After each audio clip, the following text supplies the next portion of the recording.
அம்மா வழியில் வந்து அம்மாவுடைய அரசாங்கம் 2019 ஜனவரி மாதம் தொழில் முதலீட்டு மாநாட்டை தமிழகத்தில் நடத்தி 3,05,000 கோடி தொழில் முதலீட்டு ஈர்க்கப்பட்டு 304 புரிந்துணர்வு ஒப்பந்தங்கள் போடப்பட்டு பல புரிந்துணர்வு ஒப்பந்தங்கள் நடைமுறைக்கு வந்து தொழிற்சாலை கட்டப்பட்டு இளைஞர்களுக்கு வேலைவாய்ப்பை உருவாக்கி தந்த அரசாங்கம் அதிமுக அரசாங்கம். இதுவரை திராவிட முன்னேற்ற கழகத்தில் வெள்ளை அறிக்கை கேட்கிறோம்.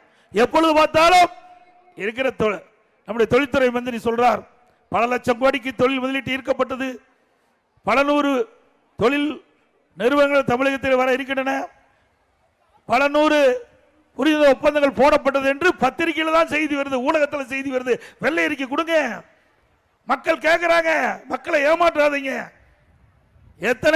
எவ்வளவு தொழில் முதலீட்டு ஈர்த்தீர்கள், என்னென்ன தொழில் வருகிறது, எவ்வளவு புரிந்துணர்வு ஒப்பந்தம் போட்டீங்க, அந்த புரிந்துணர்வு ஒப்பந்தத்துடைய நிலைமை என்ன, எத்தனை தொழிற்சாலைகள் இந்த அரசு வந்த பிறகு பயன்பாட்டுக்கு வந்திருக்கு என்ற செய்தியெல்லாம் மக்கள் தெரிந்து கொள்ள வேண்டும். வெள்ளை அறிக்கை கேட்டால் இதுவரைக்கும் வெளியிடவே இல்லை.